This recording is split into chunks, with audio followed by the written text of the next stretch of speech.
A bicycle lies abandoned in Loch Dhu, still warm, and Hamish Macbeth knows someone didn't just walk away.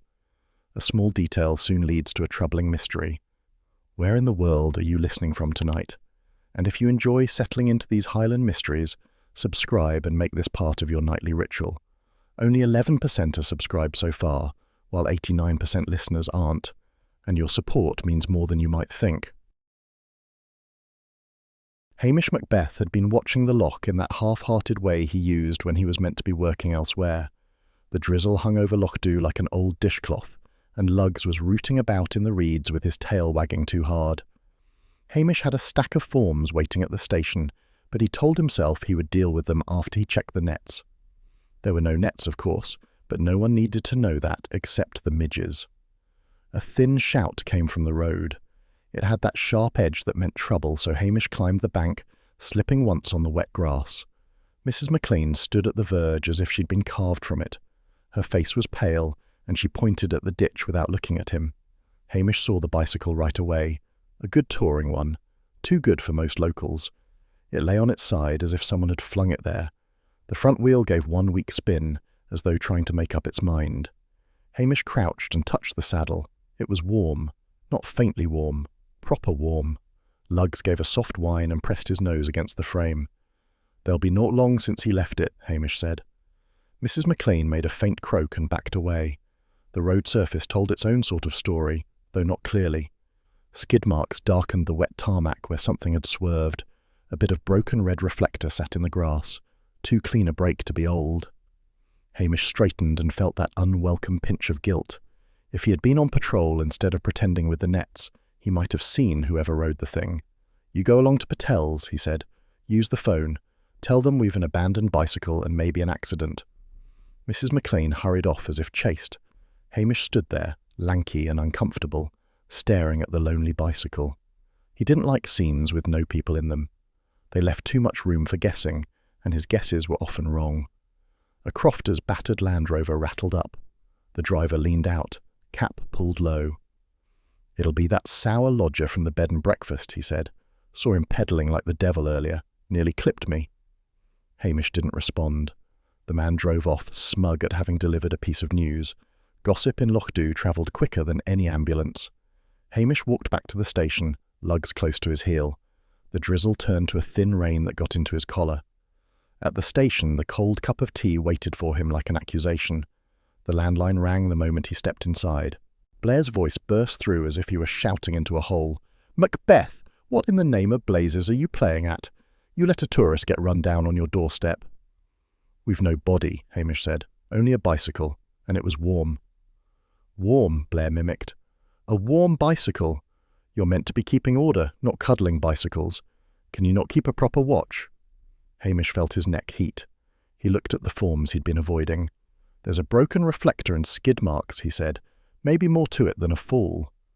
"Maybe you're making excuses," Blair snapped. "Or get off your backside and find the owner before the press gets wind." The line went dead, leaving Hamish with Lugs staring up at him in solemn sympathy. Hamish rubbed the dog's head. "A fine mess," he muttered. He should have been on the road. He should have been doing a dozen other things. Instead, he had a warm bicycle, a broken reflector, and half the village ready to blame one lodger they didn't like. He went back to the doorway and looked out at the rain on the street. Loch Dhu had that stillness it got before trouble spread. Someone would be in Patel's already, telling the story wrong. By evening, someone else would swear they'd witnessed the whole thing. He shut the door and leaned on it for a moment. The bicycle would not warm itself. Someone had left it there. Someone had walked or been taken away. Whether it was the sour lodger or not, Hamish had a feeling this would not stay simple. He sighed, went to fetch his coat again, and told Lugs, "Come on, lad, we'll have to start poking folk." Lugs wagged his tail, pleased, though he had no idea what they were walking into. Mrs. Fraser was already thumping on the station door when Hamish came down from the flat, still tugging at the sleeve of his shirt. She pushed past him before he could step aside properly. Her face had the pinched look of someone who'd been working herself into a state for hours. "He's not come back," she said, "and I'll not have folk saying I lost a guest in Loch Dhu." She stood rigid, as if daring him to contradict her. Hamish felt the usual awkwardness rise. "Who's not come back?" "The cyclist, Fergus Macready, sour as last week's milk, complained about the midges, Complained about the porridge, but he paid, and that's the point. His bicycle is the one you found. Lugs, picking up her sharp tone, crept behind Hamish's legs. Hamish tried to calm her, though he had little confidence in his own voice. He might have walked somewhere. And fallen in the loch, she snapped. Do you want headlines? Tourist vanishes in quiet village. That sort of thing ruins businesses. Hamish knew she was right about the headlines, though he disliked her way of saying it. He told her he would look again by the shore. She left without a thank you, letting the door shut harder than necessary. Hamish set off down the loch path with Lugs trotting ahead, tail low. The weather had not improved. It seldom did when he needed it to. He scanned the water and reeds. Nothing. A fisher hauling a net glanced up as Hamish approached. You again, the man muttered. I heard shouting last night, near the boathouse. Sounded like a drunken row. Who was shouting? Hamish asked. The man shrugged. Could have been tourists. Could have been you. Folk make noises. Hamish let it pass. The fisher clearly enjoyed holding back anything useful. They often did when they sensed the police needed it. Farther along, 2 tourists came puffing toward him. They were dressed for a different climate altogether. The woman recognized him and seized her chance. We nearly died on that road, she said. A car came flying round the bend, horn blasting. A cyclist swerved out of its way. Very dangerous. Hamish asked for details. The man stepped in, eager to add his piece. Dark car, or grey. Hard to say. Might have been small, or large. Hamish thanked them, though their story only muddied things. Tourists liked to make themselves central to anything that happened. When they hurried off, he wondered if half of what they said was true. Blair arrived not long after. The thud of his heavy steps on the wet ground was enough warning. He stalked up to the abandoned bicycle as if it had personally insulted him. So, this is it, Blair said, kicking the front tire. Villagers knocking folk off the road and hiding the body. He raised his voice, making sure anyone passing could hear. Covering for your friends again, Macbeth? Hamish felt heat crawl up his neck. There's no proof of any knockdown. There's no body either, Blair snapped, which means someone's got rid of it. That's what happens when you let a village run you instead of the other way round. A couple of crofters had paused nearby and were pretending not to listen. Blair's words would be all over Loch Dhu in minutes. Hamish said nothing. He knew arguing would make it worse. Blair folded his arms with satisfaction. Anderson appeared behind him, nodding like a dog hoping for scraps. Search your precious villagers, Blair said. One of them's guilty. Hamish walked away before he said something he would regret. He needed a culprit quickly, even a temporary one, to stop Blair tearing into every door in the place. The idea of young Callum McRae rode into his mind far too easily. Callum with the motorbike, Callum with the temper, Callum who had already had one run-in for reckless riding. Hamish muttered to Lugs. Could have been him. Lugs only gave a doubtful flick of the ears. At Patel's shop, the doorbell jingled sharply. Patel was behind the counter, folding newspaper in that precise way of his. He watched Hamish as if hoping for gossip to carry to the next customer. You're hunting the cyclist, Patel said. He came in yesterday, bought a map. Very detailed thing. He'd marked lines on it in red pencil, looked serious about his route. Hamish barely took it in. He was too busy wondering how to stop Blair from marching straight to the McRae croft. 2 old ladies near the bread display were whispering, glancing his way. One said, loud enough for him to hear, They say the police are after the McRae boy. That'll be right, said the other, always racing that motorbike, bound to hit someone.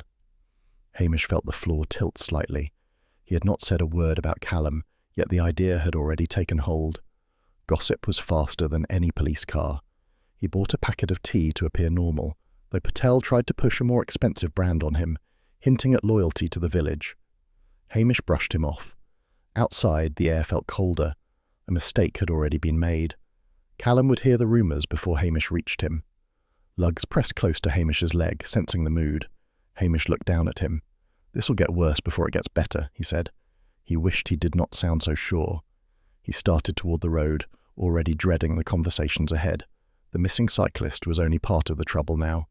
The gossip had begun its own investigation, and it was rarely kind. The trouble had already begun before Hamish reached the McRae croft. A raw wind cut across the open ground, flinging thin rain sideways so that even Lugs squinted against it. The dog gave a low growl as they came into the yard. Tension hung there like an old coat nobody wanted to take down. Callum McRae stood by the shed with his shoulders hunched and his hands jammed deep in his pockets. His face had that stubborn, closed look Hamish remembered from every time the lad had been caught speeding. The motorbike was nowhere in sight, which was suspicious in its own small way. Mrs. McRae filled the doorway behind him, arms crossed like she was holding the building up by herself. "You'll not speak to my boy without a lawyer or my dead body," she said. Her voice carried far too well. Hamish felt himself stiffen. The neighbours, he knew, would hear every word through the wind. "I'm not accusing him of anything," Hamish tried. He aimed for gentle, though it always came out more awkward. "Just needing a word." "You wanting a scandal is what you're wanting," she said. "Folk in Lochdu live for it. You're not starting one here." Callum kept his eyes fixed on a patch of mud. He was a tall lad, but he looked small next to his mother's fury. Lugs moved behind Hamish's legs again, uneasy at the raised voices. "I only want to ask where he was last night," Hamish said. "There's a missing cyclist." Mrs. McRae lifted her chin. "And my son's meant to have knocked him dead? Aye, I know how they talk. You'll not get a word from him without proper papers and a proper witness." "That's not how it works," Hamish said, though privately he wished it did. He was not in the mood for a fight. The cold and the wind had worn him thin already. "It works how I say in my own yard," she said loudly enough to send a hen scuttling. "Off with you." The door shut so hard that one of the panes rattled. The sound echoed across the croft. Hamish stood there a moment, unsure what exactly he had achieved besides confirming to half the village that he had been sent packing. Callum did not even look back as he slipped inside. It was the boy's shame more than the refusal that bothered Hamish. By the time he trudged back through the rain toward the village, he could feel the gossip tightening like a noose. At the Kirk Hall he passed a few locals sheltering under the overhang, smoking as if it were a competitive sport. They stopped talking when they saw him, which always meant they had been talking about him. "He's gone soft," one muttered after he passed, just loudly enough for the wind to carry it back. "More fuss for stray dogs than for proper crime." Hamish pretended he had not heard. He kept walking, though the words stuck. Lugg stayed close, picking up his mood. Someone else called after him. "Heard the McRae lad was seen up the Loch Road on that bike of his. Right time of night, too." Hamish didn't turn around. He doubted they had seen anything of the sort. People in Lochdu liked a story that fit neatly. Callum was young, surly and careless. Easy to imagine him roaring down the road and spooking a cyclist. Too easy, in fact. It smelled like a red herring, though Hamish was already knee-deep in it. He went back to the roadside where the bicycle had been found, more for something to do than because he expected a revelation. The rain had thinned to a damp mist that stuck to his hair. The place looked even more forlorn than the first time. Skid marks were faint now, water bleeding them into the tarmac.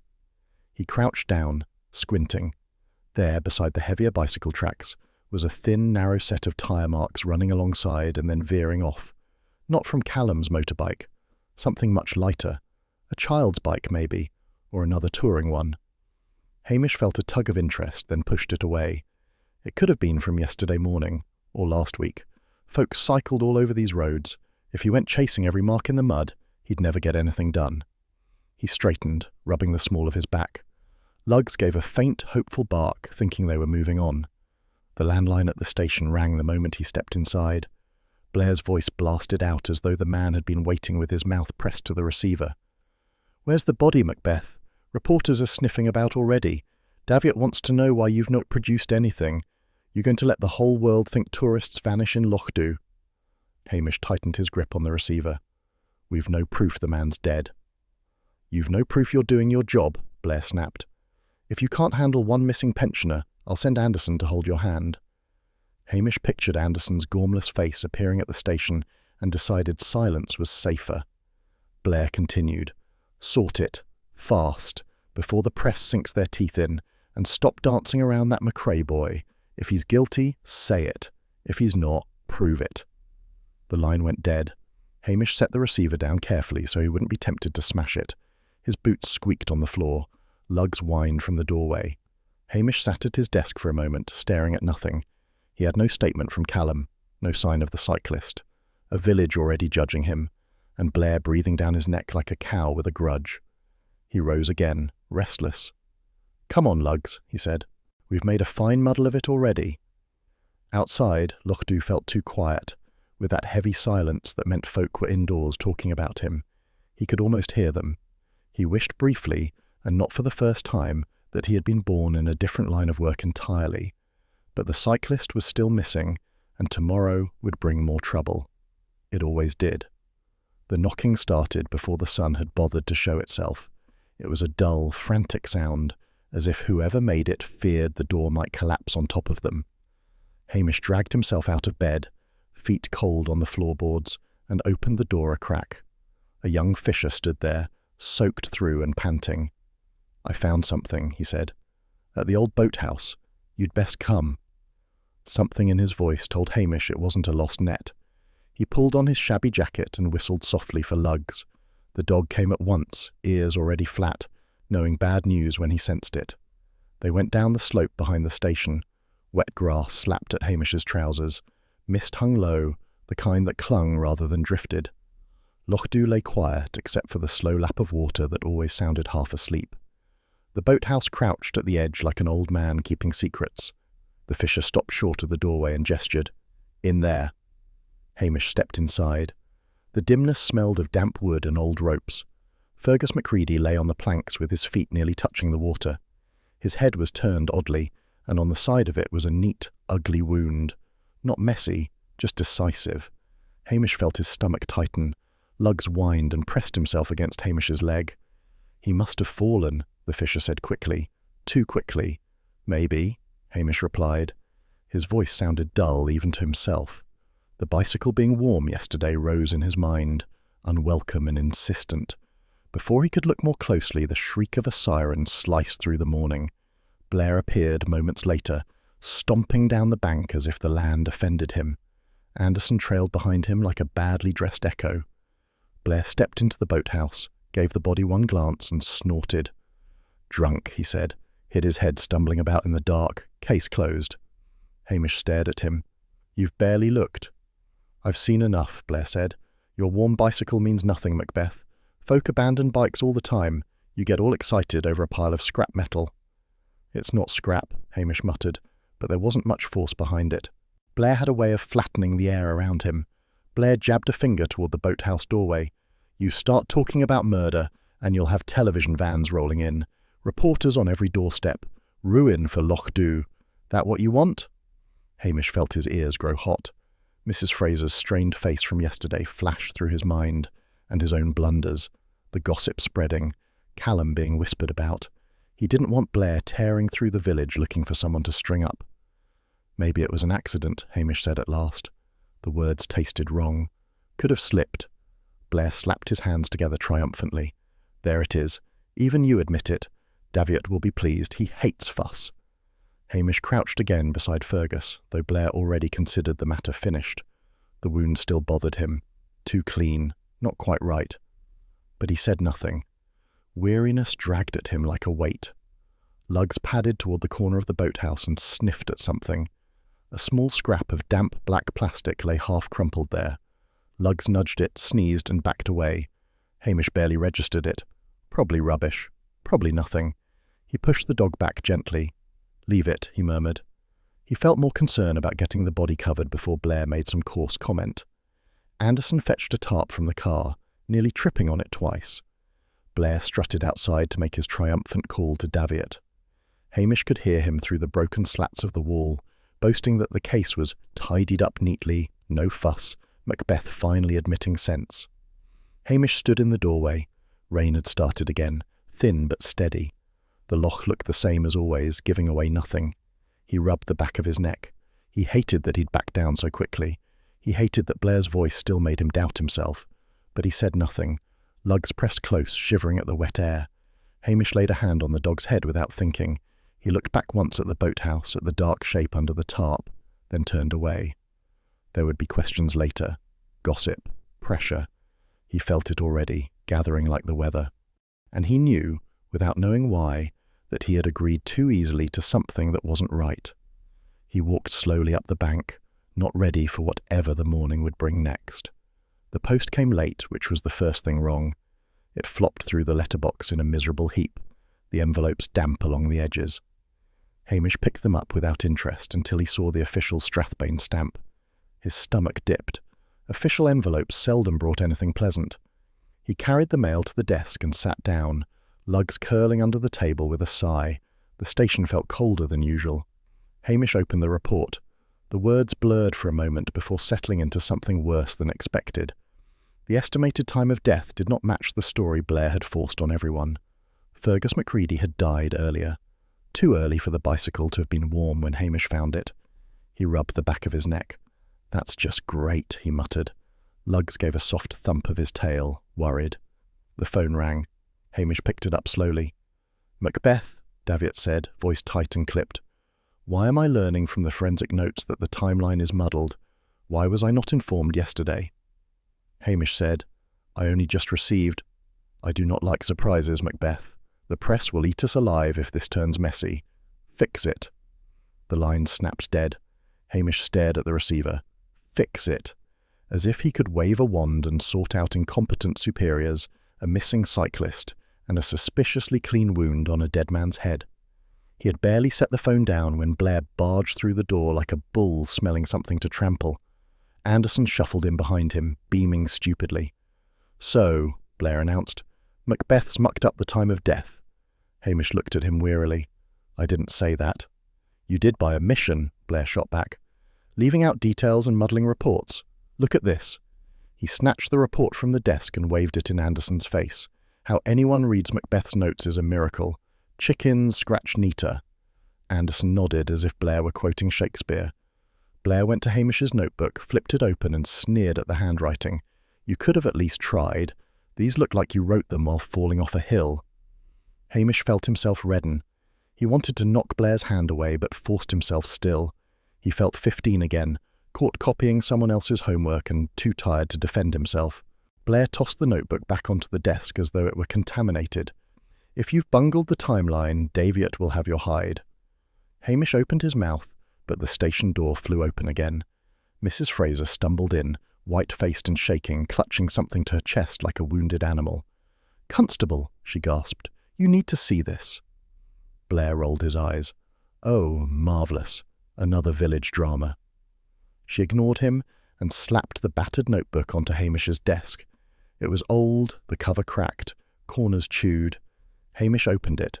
Inside were pages of sharp, cramped handwriting. "He kept it in his room," Mrs. Fraser said, "behind a drawer. I thought it was just his diary. I didn't look before. I wish I had." Hamish skimmed the entries. Complaints about noisy crofters, complaints about tourists littering, complaints about the porridge at her bed and breakfast, complaints about Patel's prices, complaints about the weather, the roads, the loch, the midges, then one long, furious paragraph about safety failures on the loch road, and at the end, criminal negligence of the local police. Hamish felt his insides turn to ice. Mrs. Fraser twisted her hands. "If folk think I encouraged him in all this, if he was planning to send this to anyone, I'm finished. I'll never get another booking." Blair reached past Hamish and plucked the notebook from his hand. "Well, well, our deceased friend had a talent for complaint. Macbeth, look here." He jabbed a finger at the police accusation. "If that gets out, even the sheep will laugh at you." Anderson made a snorting noise meant to be a laugh, but ended in a wheeze. Blair swung around to face Hamish. "You had motive, then? Maybe that's why you were so quick to call it an accident." Hamish stiffened. "I called nothing." "You muttered agreement in the boathouse," Blair said, and Anderson heard it. "Didn't you, Anderson?" "Oh, aye," Anderson said eagerly, though he hadn't understood half the conversation at the time. Mrs. Fraser looked from one man to the other, horrified. Are you accusing him?" "Not officially," Blair said, far too pleased, "but it makes a good story." Hamish felt the walls closing in. The notebook lay between them like a snake waiting to strike. Villagers would talk. They always talked. A guest writing accusations of criminal negligence would set Lochdu humming for months, and the police brass in Strathbane would panic. He needed time, space, something to quiet the noise. "I'll take charge of it," he said abruptly. He reached across the desk, snatched the notebook out of Blair's hand, and shoved it deep into the drawer beside him, slamming it shut. Mrs. Fraser let out a shaky breath. Blair's eyes gleamed with interest. "Not logging evidence now, Macbeth? Brave choice." "It's not evidence," Hamish muttered. He wasn't sure if he was lying to Blair or himself. Blair straightened, smug. Daviet will want to hear about this visit." He turned to leave, gesturing for Anderson to follow. "Come on, we've work to do. Real work." When the door shut behind them, the station fell into a small, heavy silence. Mrs. Fraser dabbed at her eyes and left without another word. Before facing Strathbane again, Hamish copied out the half-finished letter from Fergus's notebook and locked the original back in the drawer. Hamish sat, elbow on the desk, staring at the closed drawer. He could feel the ugly little volume sitting in there like a rotten apple. It could ruin half the village. It could ruin him first. Luggs crept out from under the desk and lay his head on Hamish's foot. Hamish didn't look at him. He looked instead at the drawer, as if Fergus Macready's scribbles might claw their way out. He wished, more than anything, that the morning post had never come. Hamish knew he had gone wrong somewhere the moment he woke to the sour feeling in his stomach. Blair had spent half the previous day poking through his reports like a hen looking for worms, and Daviet's cold voice still echoed in his ears. Now every path he'd taken seemed muddled, every choice looked foolish. When things grew that tangled, Hamish tended to grab at the simplest answer, even if it wasn't the right one. By mid-morning, he had convinced himself that Mrs. Fraser must be tied into it somehow. Fergus had been her guest. Her business was closest to ruin. The complaint book mentioned her establishment. It was tidy, too tidy, and Hamish, tired and cornered, wanted tidy things. Luggs followed him up the hill toward her house, ears low, bothered by the sharp wind that whipped across the road. The sky sat heavy and low, a flat grey lid. Mrs. Fraser answered her door with swollen eyes and hands still wet from scrubbing. She stepped back to let him in, though she looked like she'd rather bolt it shut instead. "I never touched that man except to bring him his breakfast," she said without greeting. "I've told you once." Hamish cleared his throat and stared at the floorboards. "Aye, well, folk might think you had reason to wish him away. What with all his notes?" She flinched. "I didn't even know about those awful notes. You saw the state I'm in. I can't have people believing I killed a guest because he didn't like my porridge." Hamish wished he hadn't mentioned it so abruptly, but awkwardness always made him blurt. "I'm only saying what folk might say, not what I think."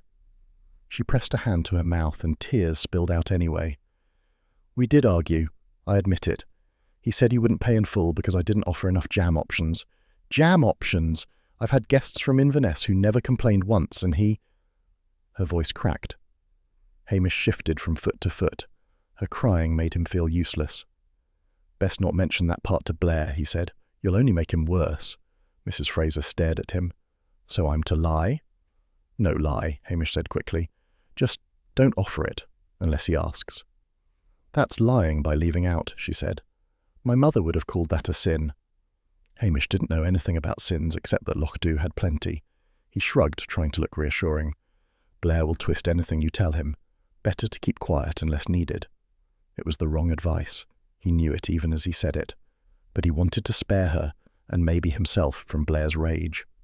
He thanked her and stepped into the small sitting room to look around, pretending he was checking for anything misplaced. Luggs sniffed along a row of shelves. Hamish noticed a bare spot, a long empty stretch where dust had been disturbed. "Did Fergus have a pannier bag?" Hamish asked. Mrs. Fraser blinked at him. "A what?" "A bike bag. Something he might keep things in." She shook her head. "Never saw one. He brought that bicycle inside only once the day he arrived. Said he couldn't trust it outdoors with the likes of us around." Hamish frowned at the empty space again. It looked like something had recently sat there, something rectangular. He filed it away, although he didn't trust his note-taking anymore with Blair breathing down his neck. He was thanking her again when the storm arrived. The back door slammed open so violently that a dish rattled off the counter. Blair strode in without knocking, face purple with triumph. Anderson puffed in behind him. "So," Blair barked, "the neighbour says there were raised voices here, shouting, and our constable didn't see fit to tell us." He turned on Hamish. "Coaching her now, are you?" "I've done no such thing," Hamish said, but the heat in his cheeks made it sound weak. Mrs. Fraser backed against the stove. "I said nothing wrong. We only argued once." "And Macbeth told you to hide it," Blair said. "That's obstruction." Hamish stepped forward, lanky frame awkward in the small kitchen. "Leave her be. She's not harmed anyone." Blair laughed. "You don't decide that. You don't decide anything, Macbeth. You're in it with her. He swung around to Mrs. Fraser. Where's the rest of his belongings? What have you hidden? Speak up. Mrs. Fraser folded in on herself, blinking rapidly. Nothing. I've hidden nothing. Anderson nodded as if she'd confessed to murder. Hamish felt something twist in his gut. He had caused this. His clumsy attempt to protect her had given Blair exactly the rope he needed. That's enough, he said sharply. Blair ignored him. I'll be reporting this to Daviot. Pair of you, up to your necks in it. He stormed out, leaving the door banging wildly. Anderson trailed after him, delighted to be included. Silence fell, broken only by the wind forcing itself through the kitchen cracks. Mrs. Fraser sank into a chair. You should go, she whispered, before he comes back with handcuffs. Hamish nodded. He felt as if he'd swallowed something heavy and sharp. Luggs whimpered but didn't move. Outside, the wind hit Hamish like a slap. He walked down the hill, each step slower than the last. The empty space on the shelf nagged at him, but so did the knowledge that he had just made everything worse. Mrs. Fraser would now be the centre of every rumour, and Blair would enjoy every minute of it. The station door creaked when he opened it. Luggs shook himself free of the wind and took his place beside Hamish's desk. Hamish sat, staring at nothing. The missing pannier bag, if that's what it was, felt important, and he had no idea where it had gone. He rubbed his face with both hands. He'd backed the wrong woman, given the wrong advice, and Blair would make sure the whole village knew it. Outside, the wind rattled the windows like someone asking to be let in, and Hamish knew more trouble was already on its way. Hamish realised something was wrong the moment he heard the car engine outside the station. It wasn't the usual grumble of a crofter's van or the wheeze of Patel's delivery lorry. It was smooth, expensive, and out of place. Luggs pricked his ears, then slunk under the desk as if expecting trouble. Priscilla Halberton-Smythe stepped in without waiting to be invited. Her coat was immaculate despite the damp air, and her hair lay in its usual efficient style. She looked around the station as if checking whether it had grown worse since her last visit. It probably had. I was driving back from the coast, she said. House party. Unspeakably dull. Then I saw the small article in the paper about your lock accident, so I thought I'd stop. Hamish stood up too quickly, bumping his knee on the desk. Aye, well, it's not much of a case yet. Priscilla sat gracefully in the chair opposite him, managing to make even the battered furniture appear as though it belonged in a hotel lobby. Hamish poured tea, spilling only a little. He felt shabby beside her, like a scarecrow holding a china cup. So, tell me what you know, she said. All of it, please. Hamish cleared his throat, tugging at his sleeve. He mentioned the bicycle, the discovery of the body, and the villagers' gossip. But he left out the complaint book entirely, and the mismatched time of death, and Blair's taunting accusations. He told himself it wasn't lying, just smoothing. He didn't want to look like a fool in front of her cool gaze. Priscilla watched him closely. Is that everything? He nodded too quickly. Pretty much. A work in progress. She didn't believe him. He could see that, but she didn't press. She stood. Let's walk the road. I want to see the route he might have taken. Hamish hesitated. He wasn't fond of walking beside Priscilla. She moved elegantly, even in rough boots, and he always felt his arms were the wrong length. But Luggs was already at the door, tail tapping. They walked from the station toward Mrs. Fraser's guest house. The sky hung low, and wind dragged at their coats. Priscilla showed no sign of discomfort. She only said, "This is the road he used?" and Hamish nodded. They passed two villagers who immediately made themselves busy with nothing at all, eyes sliding toward Priscilla with polite nosiness. Both women whispered the moment Hamish was out of earshot, though he still heard them. Something about her sort, and poor Hamish thinking he's somebody. Priscilla noticed the whispers. Her mouth tightened slightly. Friendly as ever. They mean well, Hamish muttered, though he didn't believe it. They followed the road until the boathouse roof appeared through the reeds. Luggs trotted along the verge, sniffing the air as if trying to catch the lingering scent of old trouble. Priscilla stopped suddenly. What's that? A narrow track led down toward the shoreline, half hidden behind broom and gorse. The grass was bent where the wind hadn't reached it properly. Could one push a bicycle down there from a car? She asked. Hamish blinked. Why would anyone? Just check. He stepped down the track. The mud sucked at his boots. After a few yards he saw faint tire impressions, old but still visible where the rain hadn't washed them away completely, not wide enough for a car, narrow, like a bicycle wheel, but the depth was wrong for someone riding it. He crouched, frowning. It looked like someone had rolled a bicycle rather than ridden it. "Find something?" Priscilla asked. "Maybe," he said. He didn't like how certain she always sounded. It made his own uncertainty stand out. They walked back toward the village. The silence between them stretched thin. Hamish kept replaying what he'd seen on the track. If the bicycle had been moved by hand, then his early assumptions and Blair's smug declaration of an accident were even shakier than he'd thought. When they reached Lochdu's main street, people stared openly. Priscilla brought out the worst kind of gossip, the silent, disapproving kind. Someone muttered, "Oh, she won't stay long," as if she were an unwelcome storm cloud drifting through. At Patel's shop, Patel himself stepped out, pretending to adjust the crates of fruit. "Good afternoon," he said, giving Priscilla a polite nod that somehow managed to be both respectful and judgmental. Priscilla answered with cool civility. Patel immediately pretended to study a price label. Blair appeared as they reached the station, swaggering like he owned the place. His eyes lit up when he saw Priscilla. "Grand company for a mere bobby," he said. "Macbeth must have done something impressive for once." Priscilla didn't dignify him with a response. Hamish wished he could crawl under the floorboards. Blair smirked and sauntered off, leaving the sour smell of his gloating behind him. Inside the station, Hamish spread a map on the desk. The muddy track stood out like an accusation now that he'd seen it with his own eyes. Priscilla leaned over his shoulder, too close, making him shift awkwardly. "It changes the picture, doesn't it?" she said. "Aye." He tapped the map, though his hand didn't feel steady. "But I've still not told Strathbane everything."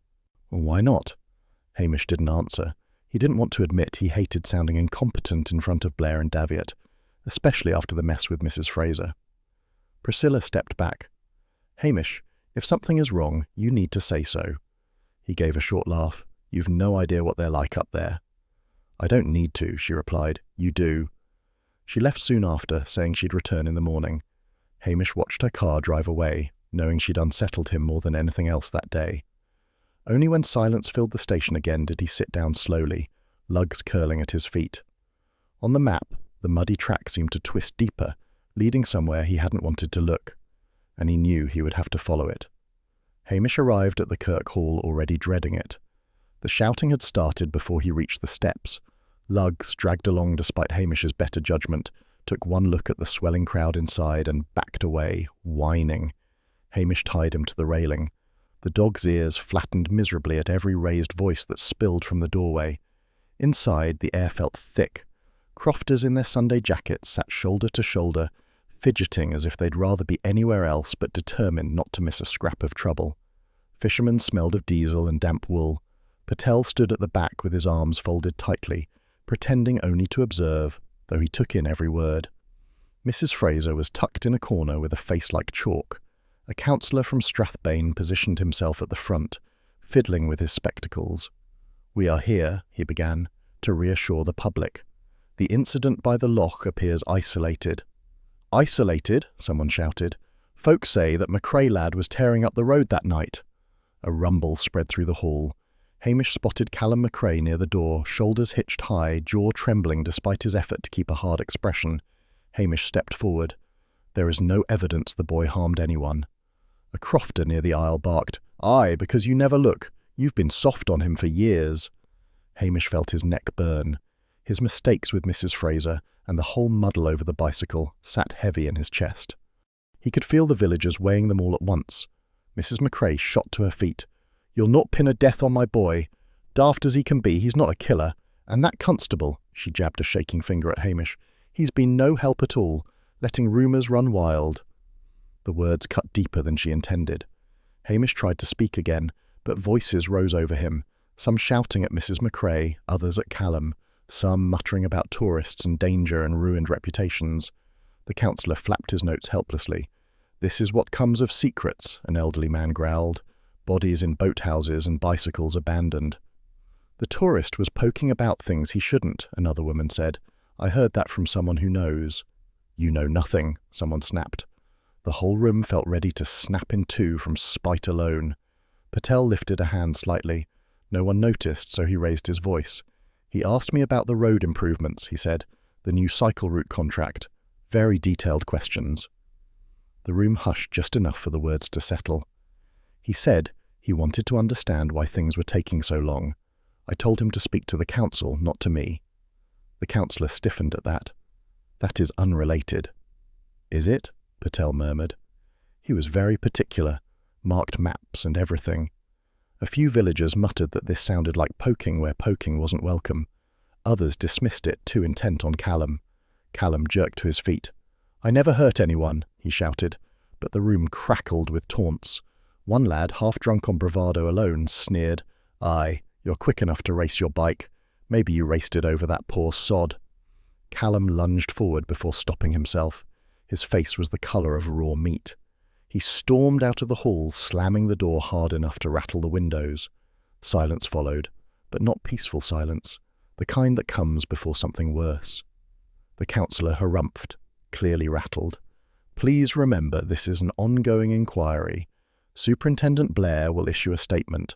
Oh, wonderful, someone muttered. Blair, that helps nothing. Hamish didn't disagree.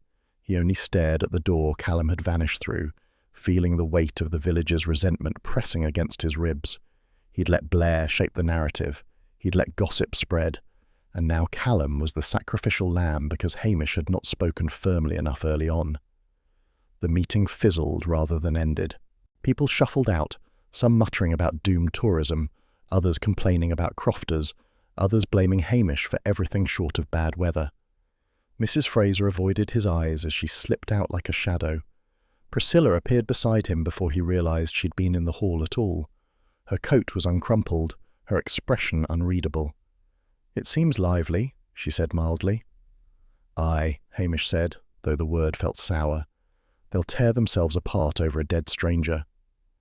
That isn't your fault, she said, which somehow made it worse. Hamish untied Lugs from the railing.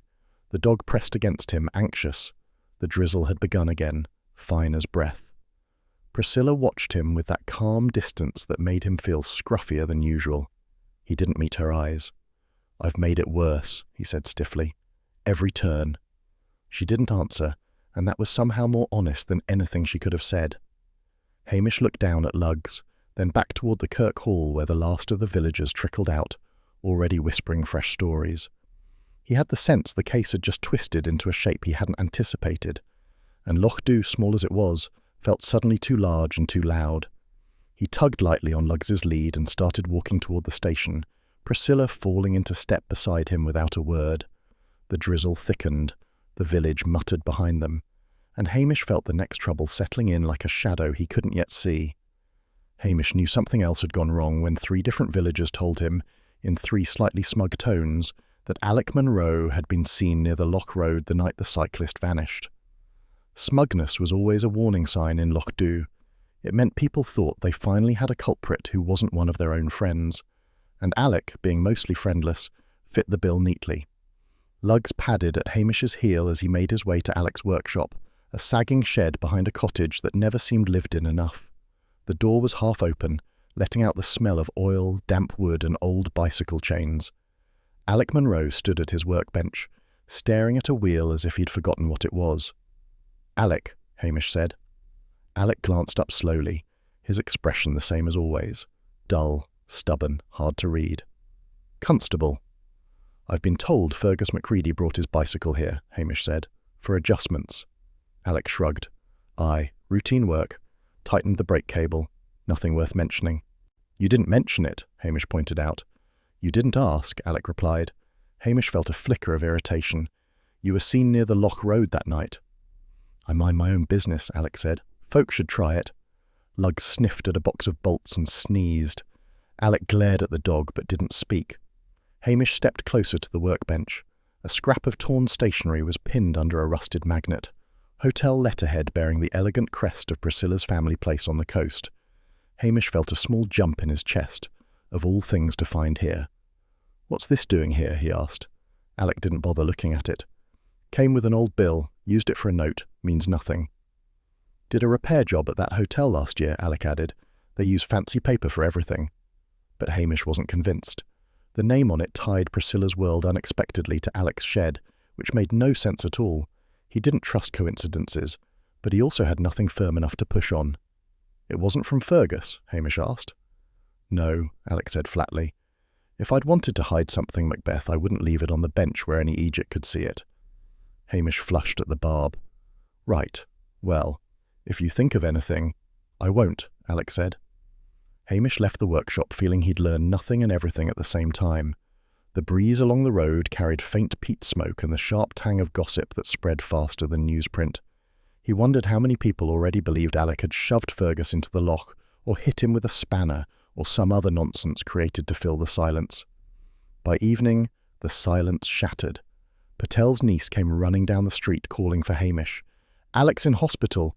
Fell off a ladder in his shed. Broken arm, cracked ribs. He's in a right state." Hamish felt a jolt in his stomach. Fell? That's what folks say, though some are saying he didn't fall. They say someone gave him a push. That was all Lochdu needed. Fuel for a rumour that would burn him alive. Hamish hurried to the hospital, Lugs left behind for once, howling as the door shut. Alec lay in a narrow bed, one arm strapped and his breathing tight with pain. He blinked at Hamish as though surprised he'd come.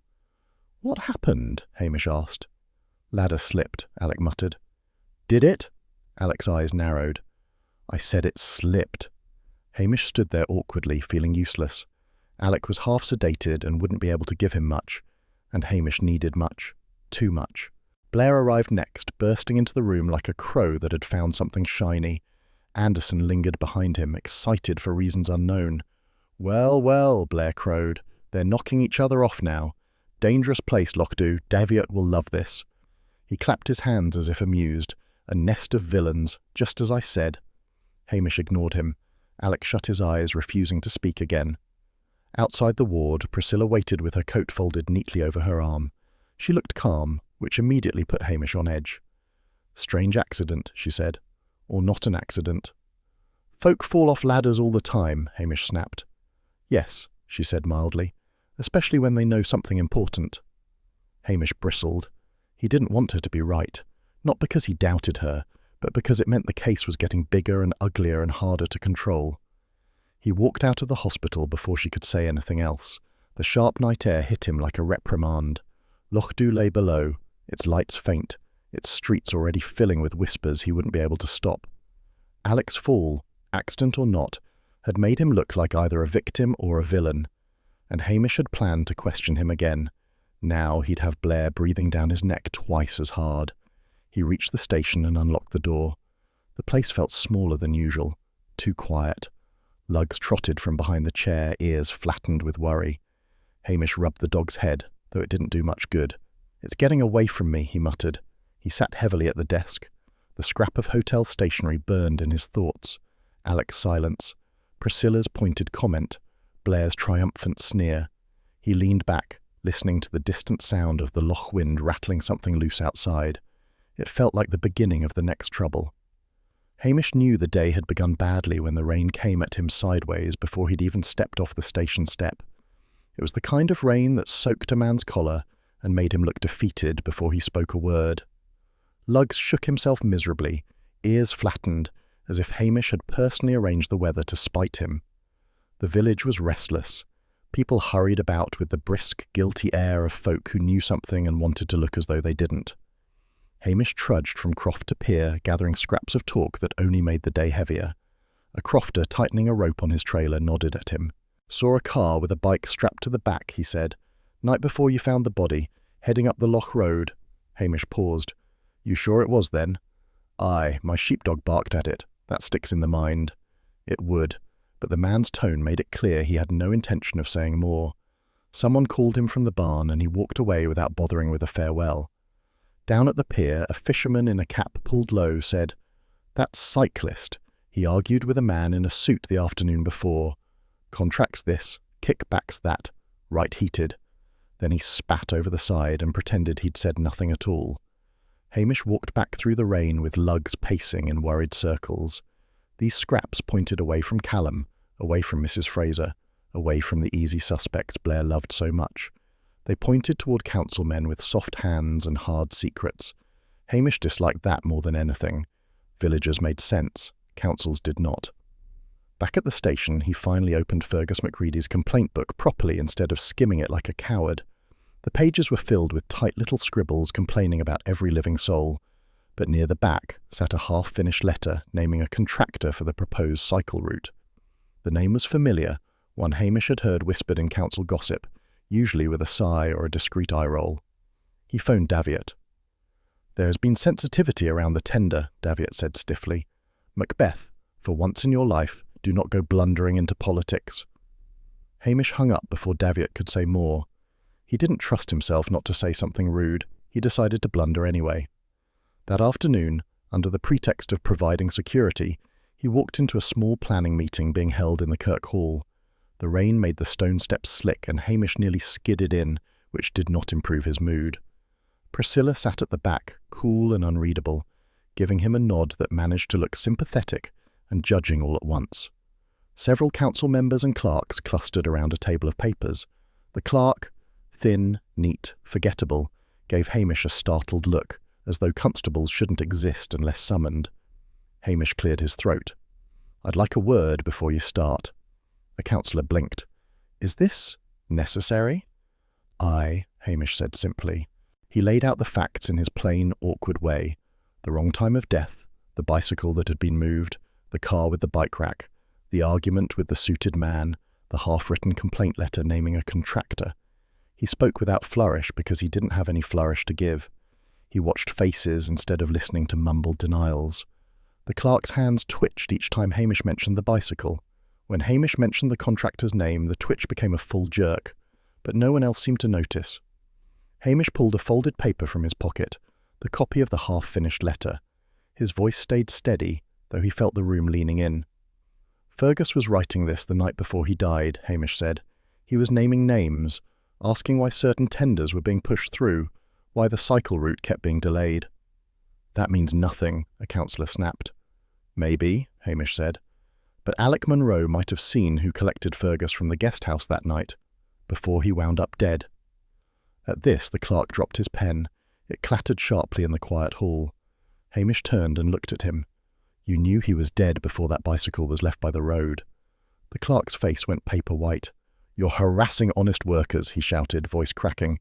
It was too quick, too sharp, too frightened. The councillors stared at him now instead of Hamish. Someone murmured. Someone else shifted away from the clerk as though wrongdoing might be contagious. Hamish felt the reversal settle like a weight shifting to a new side of the scale, not off Callum, not off Mrs. Fraser, onto the thin, quiet man no one had considered worth noticing. The clerk swallowed hard, opened his mouth, then shut it again. His eyes darted to the papers on the table, then to the exit, calculating something badly. The meeting dissolved into raised voices and scrambling excuses. Council members barked at one another, accusing, denying, demanding. Priscilla watched it all with the faintest tilt of her head, as though observing an expected outcome. Hamish didn't feel triumphant, just tired and uneasy. When he stepped outside, the rain had eased, but left the air cold and raw. Lugs, tied to the rail, sprang up anxiously, sensing the shift in his master's mood. Hamish scratched behind the dog's ears without really noticing. He looked back at the Kirk Hall door. Inside, the village's petty storm had been replaced by something darker and far more careful. Politics. Contracts. Secrets bigger than Lochdew liked to keep. He muttered to Lugs, "This isn't over." And he felt the truth of it settle in his bones. Blair was already roaring before Hamish reached the station door. That was wrong enough for a morning. Blair's voice carried a special kind of panic when he thought glory might slip away. Lugs slunk behind Hamish's legs, ears flat. Inside, Daviot hovered by the radiator like a nervous heron, and the council clerk sat hunched in the chair Hamish reserved for drunk tourists and persistent dog licence offenders. Blair jabbed a finger at the clerk. "He's lying. They're all lying. I want this cleared up before the papers get it. Daviot's chewing my ear off." Daviot made a strangled noise. "I merely said that headlines about council corruption would be regrettable." Hamish didn't bother hiding his dry look. "I brought him in for questioning, not for a circus." The clerk's face glistened with sweat, though the station wasn't warm. He clutched a damp handkerchief like it was the last trustworthy thing in the room. When Hamish sat down opposite him, the clerk flinched. "Right," Hamish said quietly. We'll start again. You drove Fergus Macready somewhere the night he died. I didn't, the clerk snapped at once. Hamish waited. Silence always bothered the guilty more than shouting. Luggs padded closer and sat by Hamish's boot, staring at the clerk with mournful suspicion. Blair prowled behind Hamish, boots thudding. Tell him, Macbeth. Tell him we know about the bicycle rack. We know about the bicycle rack, Hamish repeated in a flat tone that made Blair scowl. The clerk rubbed his hands through his hair, leaving it standing up in pathetic spikes. I didn't kill him. I didn't say you did, Hamish replied. I said you drove him somewhere. More silence. Then the clerk sagged as if the bones had washed out of him. He said he'd ruin everything, he muttered. He waved that stupid notebook in my face. Said he had enough to make a councillor resign. Maybe two. Blair sucked in a triumphant breath. Aha! Hamish didn't indulge him. Where did you take him? To the old boathouse. The words came out in a rush. He said we could talk in private. He wanted me to tell him who was getting the cycle route contract. I told him it wasn't settled. He said he knew better. Hamish's voice stayed calm. And then?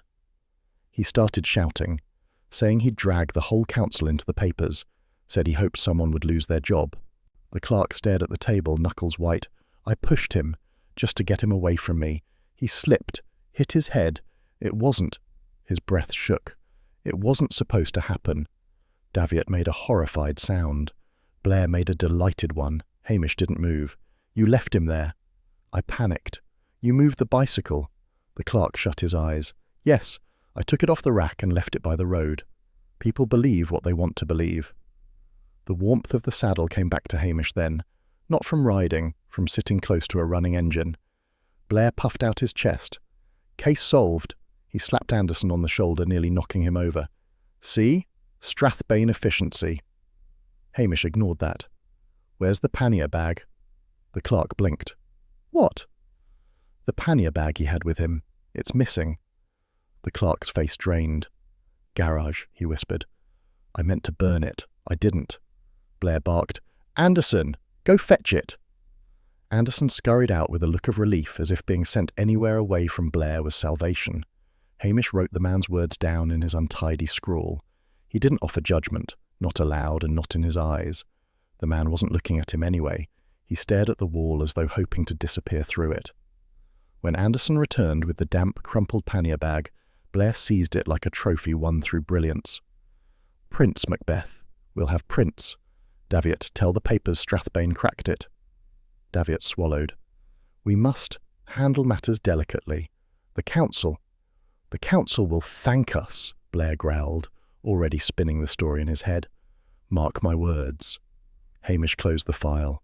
He felt no triumph, no satisfaction, just a tiredness that settled behind his ribs.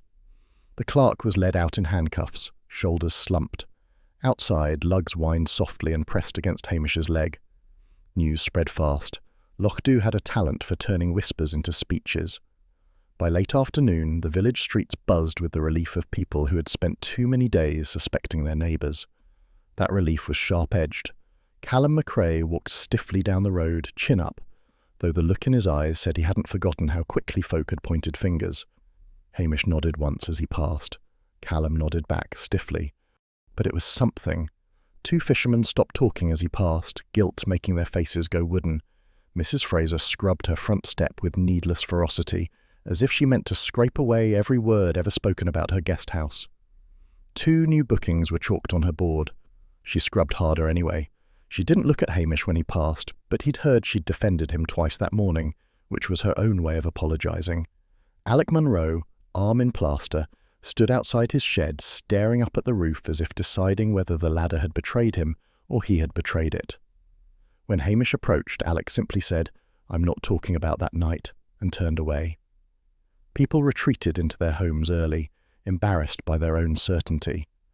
Priscilla appeared at the station door as the sky dimmed, her coat perfect, her expression unreadable. She stepped inside without being invited. "So, it's finished," she said. "Aye," Hamish replied. "If Blair has his way, it'll have been finished by him alone." She gave a faint smile, not unkind, but cool enough to make Hamish feel like a schoolboy. "You knew your people," she said. You just didn't listen to yourself soon enough." He shifted awkwardly. "Thanks anyway." She nodded. "I'll drive back before the weather worsens. Try not to let Blair rewrite the entire story while you sleep." She left as quietly as she'd come. Hamish watched her car disappear along the wet road and felt the familiar distance settle between them, the kind that had nothing to do with miles. Evening crept in. Rain tapped the window in soft, persistent bursts. Lugs curled by the peat fire, sighing as if he'd solved the whole case himself. The station felt lonely in its usual way.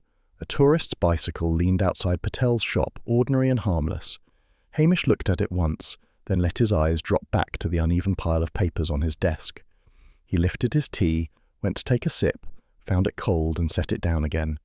No triumph, only the quiet ache that came when Loch Dhu returned to its routines, carrying its grudges with it.